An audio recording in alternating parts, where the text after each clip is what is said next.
Hello, everybody. I want to welcome you in today. I wanted to bring some information about a case that I've been working on over the last year and a half that has involved 101 POW-MIAs who were taken as prisoners of war in the Philippines and died at POW Camp Cabanatuan.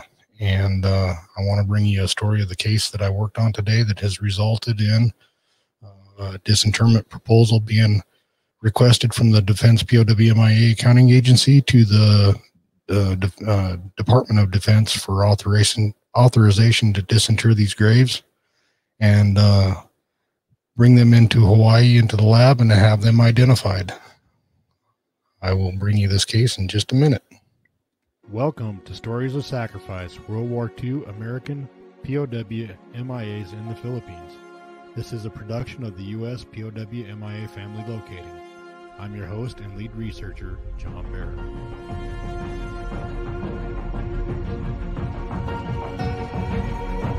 Yesterday, December 7th, 1941, a date which will live in infamy, the United States of America was suddenly and deliberately attacked by naval and air forces of the Empire of Japan.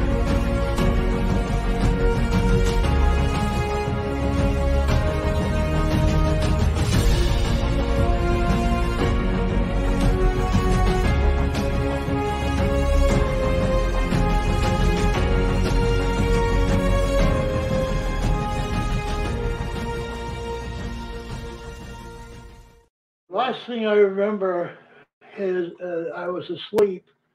This must have been about 1938, 37 or 38. He woke me up and gave me a kiss. And he was going to catch a train that was he ended up in the Philippines. That was the last time I ever saw him. My mother was psychic. I remember her screaming one night in 42. I think it's when my brother died, he came to her because she screamed during the night and said he came to her and sat on the edge of her bed. And dirt was flowing from his mouth. And I remember her bawling. I remember that quite clearly, and that was in 42. Private Martin L. Kunik, United States Army. Private Kunik entered service from Pennsylvania on 4 August 1939. He first served in Company H of the 31st Infantry Regiment in the Philippines at the time of American entry into World War II. With the surrender of U.S. forces, Private Kunik became a prisoner of the Japanese, and he died in Cabanatuan POW camp on 23 July 1942. Camp records associated his burial with Common Grave 314. After the war, the remains of American prisoners from Cabanatuan were recovered by U.S. forces. The complications in the burial and recovery process prevented identification of many individuals, including Private Kunik. For his actions in the Philippines, he received the Bronze Star and Purple Heart, and he is commemorated on the Tablets of the Missing at the Manila American Cemetery Memorial in the Philippines. The details of Private Kunik's loss are recorded in the Philippine Archive Collection and at the United States National Archives. His individual deceased personnel file and memorandum entitled U.S. Casualties and Burials at Cabanatuan POW Camp No. 1 are included with this case summary. So basically, this is a case summary about his loss that was sent to his family, originally sent to his family after they inquired about trying to get him identified. His brother, who is still alive, that you saw in the earlier video, that's Frank Kunik Sr. Frank has been trying for years and years and years to get his brother identified and brought home. They finally made some headway and got a case started with the DPAA. But when they received this case, they got a big surprise. And I'm just going to go through this whole case with everybody to kind of see how these are broke down and what these cases look like. And this is going to be an interesting this is an interesting case because it's one of the largest cases that have been put together by the DPAA for a set of common graves from a POW camp. It's going to be one of the largest disinterments in the history of the defense POW-MIA accounting agencies, with the exception of the USS Oklahoma disinterments that were done over the last 5-6 years. So this is the case summary that was sent to his brother. And basically it lists out who is buried in common grave 314 along with Martin. And you'll see Martin's names here. And you see here that it lists him as remains unidentified. Well, you'll notice on the status on some of these, they show resolved. And what that means is that these ones that show resolved basically were identified after the war based on pre-war dental records in most cases. But I'm here to tell you now that even though they show resolved, these remains that got sent home to these families were either misidentified or so badly commingled with other remains that it's not the complete person in that grave. So what the defense POW-MIA requires is on these common graves where they had commingling involved, you have to have what they call 60% family reference sample DNA on file for each one of these men that were all buried together originally, whether they were identified or not. And that's due to the commingling. So in this case, in order to get Private Kunik identified, there would have to be at least 60% family reference samples on file for every one of these men. So that we've got a total of 20 here. So at least at a minimum, I think there's 20 here. I didn't count them. But anyway, you would have to have at least 11 samples, family reference samples from 11 men on file before the Defense POW-MIA accounting agency will even authorize the disinterment of these unknown graves, because all these men that show remains unidentified, they are buried in a single isolated grave now at the Manila American Cemetery in the Philippines. And their cross reads, here lies an unknown, only to God, is basically what the cross on the grave says. So I'm going through the file, and this is what really surprised the family when they got it, is we have common grave 314 where Martin was buried in it. And I'm going to go on to read. Now, when you have an unknown, unidentified remains, what the Army or the military did back then is assign them what they call an X file number. So each one of this X file number correlates to one of those unknowns. And it shows where, well, the current name is like this one. We'll just say it's X2827, Manila number 2. It had a former name because these are the different times that these remains were dug up and evaluated. So the first number is the C number. That was originally when they took them out of Cabanatuan POW camp grave. Then they were sent to the Manila Mausoleum, and they were assigned, this one was assigned 2726. And then when they buried them for the last time, after they could not identify them, which was in roughly 1950 to 52, somewhere in that range, they gave them a final X number. And so this current soldier, X2827, is currently buried in Plot H, Row 7, Grave 145 at the Manila American Cemetery and Memorial. And so each one of those unknowns have an associated X number, or should have an associated X number with them. Excuse me. Okay, circumstances of loss of Private Kunik. The 31st Infantry Regiment was part of the regular United States Army presence in the Commonwealth of the Philippines prior to World War II. Along with Philippine Scouts, 45th and 57th Infantry Regiments, the 26th Cavalry Regiment, the 23rd and 24th Field Artillery Regiments, detachments of the 12th Medical Regiment, and C Company 14th Engineers, it served as a part of the Philippine Division. When Japanese aircraft attacked Pearl Harbor at 0200 on 8 December, Manila time, 1942, The 2nd Battalion, which included Company H of the 31st Infantry Regiment, was stationed east of the Nichols Field near Manila on the island of Luzon.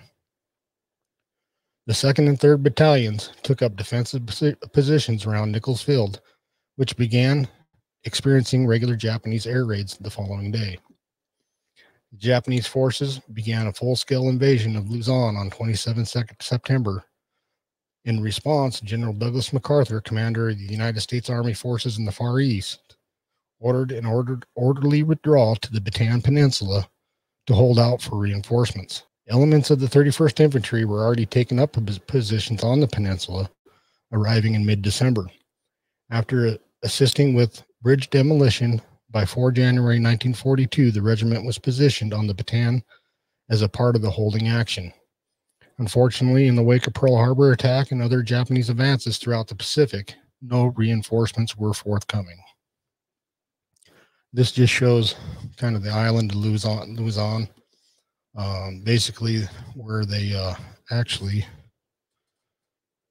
there's Clark Field, and they ended up following what they called, it was a pre-war plan called War Plan Orange, and it was actually the General MacArthur held off a little too long before he enacted War Plan Orange, in my opinion.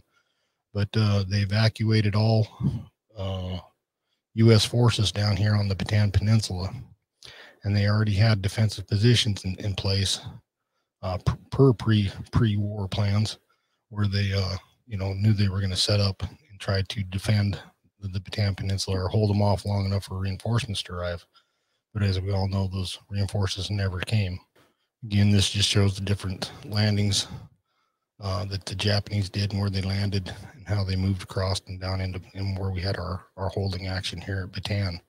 Manila was actually called an open city, and General MacArthur and all our forces left and went on to the Bataan Peninsula. And we did have forces on Corregidor Island. The 31st Infantry Regiment was at the forefront of combat on Bataan in January, helping to form the right flank of the United States forces in the Far East's main line of resistance. Suffering considerable losses, the 31st Infantry withdrew southward on Bataan in early February, after which it reorganized and trained during a pause in the Japanese advance. Due to shortages in food, medical supplies, disease continued to sap the United States forces in the Far East's strength, even in the absence of fighting. The sick, starving Filipino-American troops then struggled to hold out against a renewed Japanese assault in the first week of April 1942. Finally, on 9 April 1942, the United States forces and the Far East troops on Bataan surrendered to the Japanese, and the majority of them were subjected to the 65-mile Bataan Death March into captivity. Corregidor and other islands in Manila Bay held out nearly another month, but finally surrendered on 6 May 1942. By late summer 1942, most of the prisoners from Bataan, including Private Kunik, joined those from Corregidor at Camp Cabanatuan. So just after the forces, after General King surrendered the Bataan forces, they were subjected to the 65-mile Bataan Death March, and then most of the troops were located down on the southern tip of Bataan, and they had to march without food or water up to San Fernando, where they were put on a train up to campus and then sent over to Camp O'Donnell. There were so many deaths going on at Camp O'Donnell from our men dying of disease and sickness and the Japanese brutality that the Japanese finally closed down Camp O'Donnell and took all these men and put them down at Camp Cabanatuan. And then when Corregidor surrendered, they moved all the Corregidor American prisoners over to Cabanatuan as well.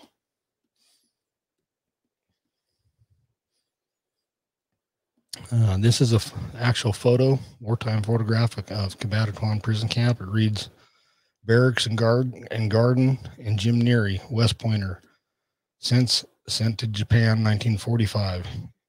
In garden are growing okra, eggplant, and pigweed, all grown and devoured by prisoners. Neary is beside a surface water well. The picture was taken in 1942. So yeah, you can see there they're actually in fairly decent shape here, and they only get worse as the days and weeks and months go by. The dysentery and malaria, beriberi, and other diseases were just running so rampant through these men that there was no chance for most of them who were really sick.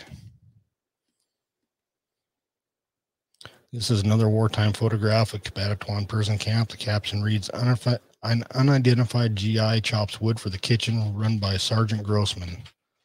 That's it in the background, taken in 1943. It was called Major Fitch's Kitchen. A Jap guard was 20 feet behind the camera, and the source of the photo was College Park National Archives.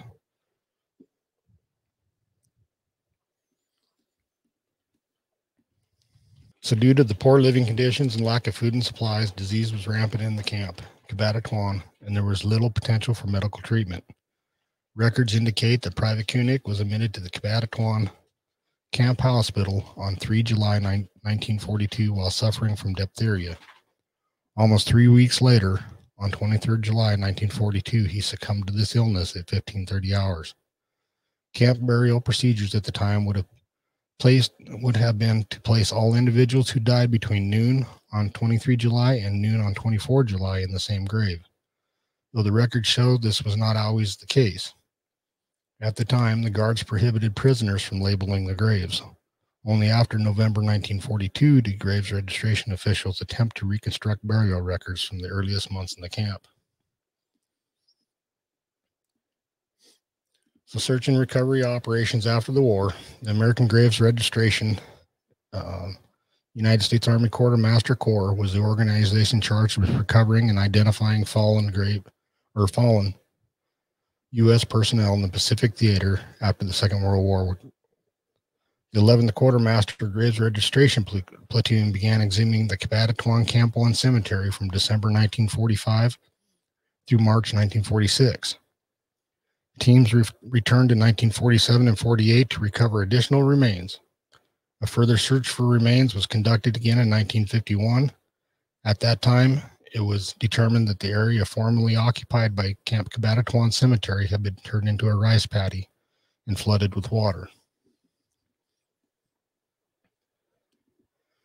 In its exhumation of what it labeled Common Grave 314 associated with 23-24 July 1942 burial period, the American Graves Registration recovered 20 sets of remains. It identified 6 based on the presence of dog tags: Private First Class Jesus Carraza, Sergeant George Hassan, Private First Class Sod, Private Tinkin, and Sergeant Ralph Vaughn, and Staff Sergeant Whitmore. This left 14 unresolved individuals associated with Grave 314, included Private Kunik, and 14 unidentified sets of remains. Thousands of the unidentified remains like these were collected in an effort to recover the American dead from the Second World War. For individuals not recovered, investigators compared physical identification features, circumstantial information regarding the approximate time and location of each loss with unidentified remains that had been collected. These identified remains, often consisting of only partial bodies or skeletons, were labeled with the cemetery name as X and a number. These are commonly referred to as X-files, like I was talking about earlier. Many of the remains were positively identified, usually through dental records. Others remained unknown despite diligent efforts to make identifications. In the case of Common Grave 314, the unknown remains were designated Manila number 2, X2827 through X2840. In processing these remains, the American Graves Registration Service noted discrepancies in the records for graves 1017, 314, 214, and 226. As a result, investigators treated the 4 graves as a single set. Analyzed as a group, the 4 graves included 61 unresolved individuals and 61 unknowns. So in other words, what they're saying here is they thought they had a few discrepancies here and there. So they combined all 4 of these graves, common graves, into one and made one mass grave out of it. So your total here is actually 101 POWs combined. And this is just a kind of a sketch that was taken by the American Graves Registration after they reconstructed what the cemetery looked like and the different grave numbers. And you'll see that these graves, they're within a 2-day period of each other. And you'll see how spread out they are. And what it was is, at the time, is the Japanese guard, when they went out and dug a grave and buried the men, a lot of these men, like I said, were sick and starving, and they didn't dig very deep graves. And so you can imagine what the smell was like and things like that. So the Japanese guard would kind of move them around to different spots in the cemetery each day, so they didn't have to be by another spot that smelled.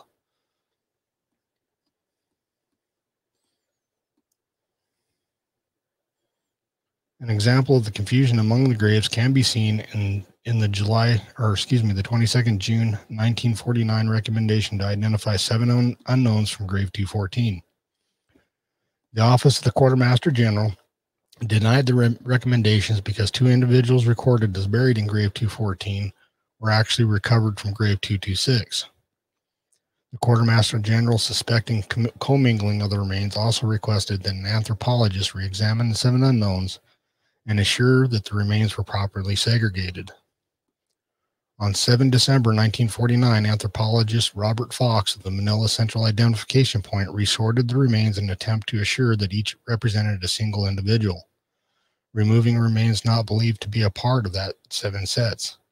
He then reiterated the recommendation that the 7 unknowns be identified as individuals from 214.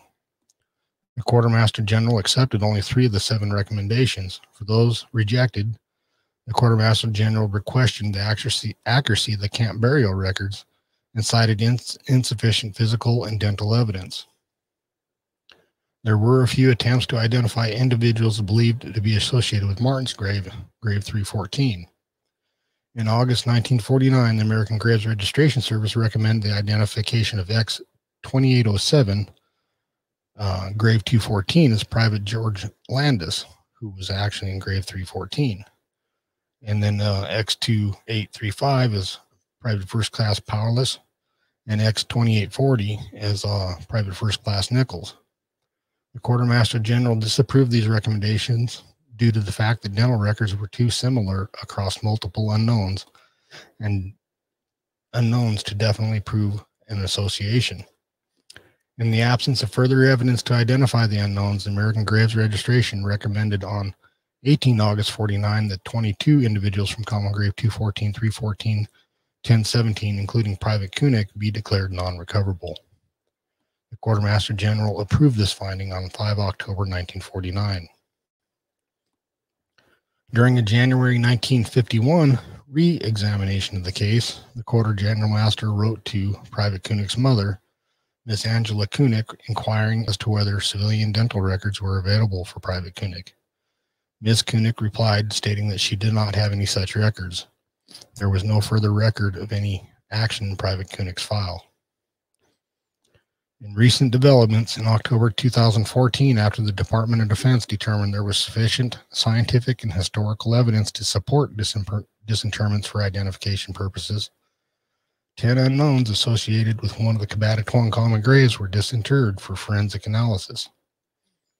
These disinterred remains were not from the same common grave as Private Kunik, but the following disinterment, these remains were taken to the Central Identification Laboratory in Hawaii, and DNA samples were taken for analysis by the Armed Forces DNA Identification Laboratory in Delaware. As a result of the DNA and other scientific testing, multiple sets of remains have been identified. Additional identifications are expected. Dental and DNA analysis revealed that the remains disinterred in 2014 were commingled and required extensive segregation into discrete individual sets. As such, this disinterment of unknowns associated with the single Cabanatuan common grave showed that the unidentified remains from this grave, and likely all other Cabanatuan graves as well, will require malicious analysis and testing to affect individual identifications. Okay, here we go. Next steps. The Defense POW Accounting Agency has an ongoing project to assess historical evidence concerning Cabanatuan POW cases. This long-term project aims to account for the missing through a comprehensive review of all files, including unknown X files, as well as a collection of genealogical data and family reference samples from viable donors. The project disinterment remains associated with one Cabanatuan common grave at a time, allowing for inconsistencies that sometimes require multiple graves or additional individuals to be included, as in this case with graves 214, 226, 314, and 1017. Because of the issues of commingling amongst the remains, the DPAA must have 60% of the family reference samples on file for all associated individuals before this Undersecretary of Personnel and Readiness will consider approving a disinterment request. Because of discrepancies across graves 214, 226, 314, and 1017, consideration of a proposal will require 60% of family reference sample for all individuals associated with all four graves. Because this requirement has been met for the four graves, the DPAA is routing a disinterment proposal to the decision authority. So basically what that says there is, I'm going to back up here a little bit.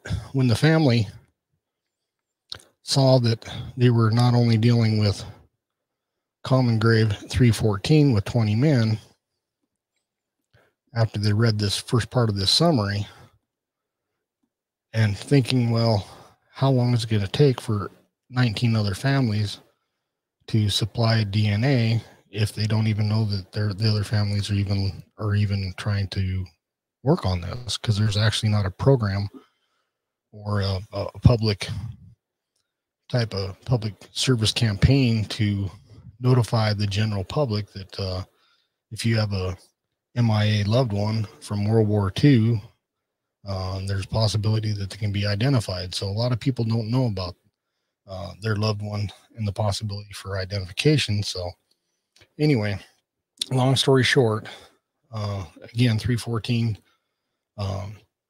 had 20 men in it. And if we go to the other graves,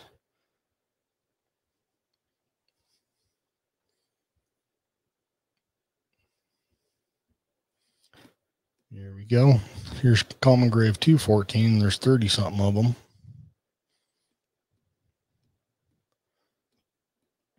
And then we keep going.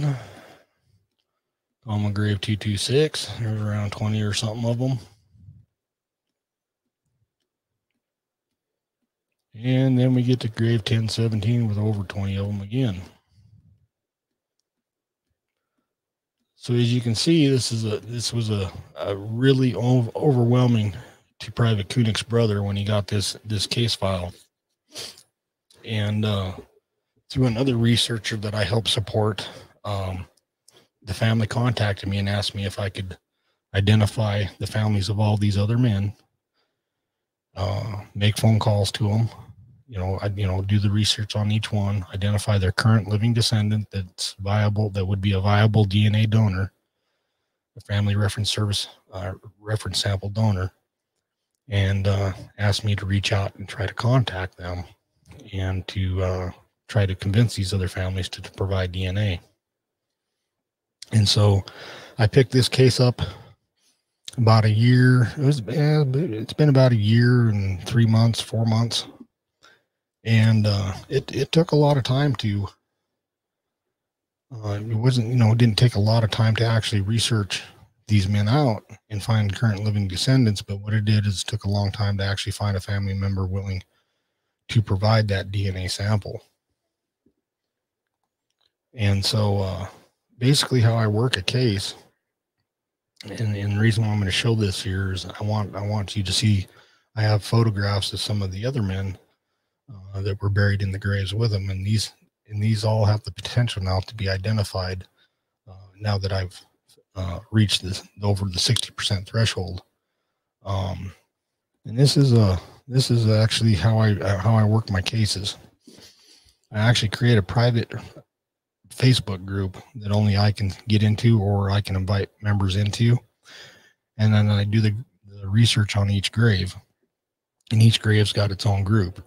And then when I research that out, find family, and I actually invite them into the group, and they come in and they're able to review the research with me and actually be a part of helping me make contacts with all these other families. So I just wanted to kind of give you an idea of what goes into all this. And like this one here is Private John L. Rayburn. This is Common Grave 314. You'll see that I'll post the case record in here so I know which men I'm looking for in that grave. And then I'll make a post on each man. And you'll see this is on Rayburn. And if I can't find a family member or anything, I'll put additional research needed or no family found. And I'll list why that I can't find any. Sometimes, you know, I might be able to find a person that's actually related to them. But the problem is like they have to be a viable DNA donor. And through what the DPAA likes is the mitochondrial side or the maternal line. So that's what I focus mainly on, and then I'll go into the paternal side for the Y DNA. But you'll see how I can go through here, and I communicate with all the different families in here.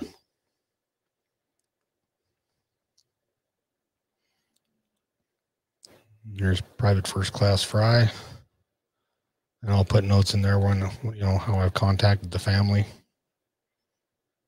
and the information that I get back.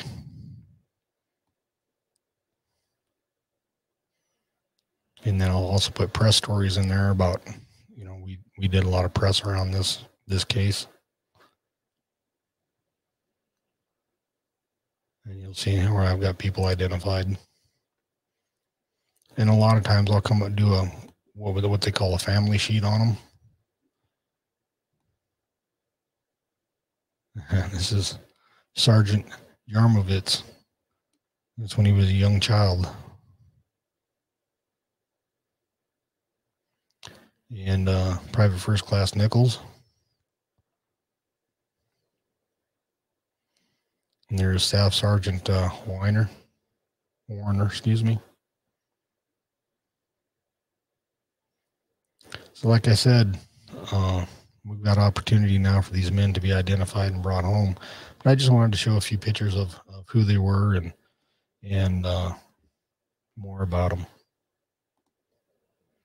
So anyway, I wanted to just kind of give everybody an update. It was one of the largest cases I've ever worked on. Well, the largest case I've ever worked on. And like I said, it took a year to actually get it from start to finish. I went back through all my research and on the families I contacted, although we're only required to have a minimum of 60%. My estimation at this point is we are well over 80% family reference samples on file for this case. And over the last couple of days, I was able to actually make some more additional contacts with some that I couldn't make contact with earlier. Families of 2 Marines that were buried in the graves, and both those families have contacted the United States Marine Corps Casualty Office and are providing their DNA. So I just wanted to update everybody on the case. Most of all, I want to say welcome home to these, you know, today being Veterans Day. I wanted to say welcome home to these 101 POWs that have been either misidentified or unidentified for the last 79, 80 years. And it's about time that these gentlemen get to come home to their families. And I know Private Kunik's brother, when he got the news that we had reached the 60% threshold on the case, and that the DPAA was routing that disinterment proposal to the DOD, I guess he was beside himself, not only for the fact that his brother's going to be possibly coming home, but the fact that another 100 men along with him have the possibility to be unidentified and coming home as well. Private Kunik's brother, Frank Sr., is a veteran, and he knows exactly what this means, and he's extremely grateful that we were able to work this case and bring it through all the way through as far as that we can It's now in the government's hand, in the hands of the Defense POW-MIA County Agency to get these graves disinterred, and the labs to do the workup on the remains, and get the DNA extracted and compare it to the family DNAs, the samples that are on file, and they'll start making announcements. I also want to add, this is the second case this month that we were directly involved with. The other case involved 19 POW-MIAs of Tidwell, the Tidwell family, whose sister is still living, and his sister is excited as well to know her brother's coming home. So this is the work we do, and I find this very rewarding, and I appreciate you if you can tell others about what we do and share our videos out, so this information gets out to the general public. The more the people know about it, maybe they might have a POW relative in their family that or MIA relative in their family that's still missing, and maybe it'll spur them on to contact the casualty office and provide their DNA and help their family out and other families out. So again, I want to say thank you for everybody for joining me today, and we'll talk to you later.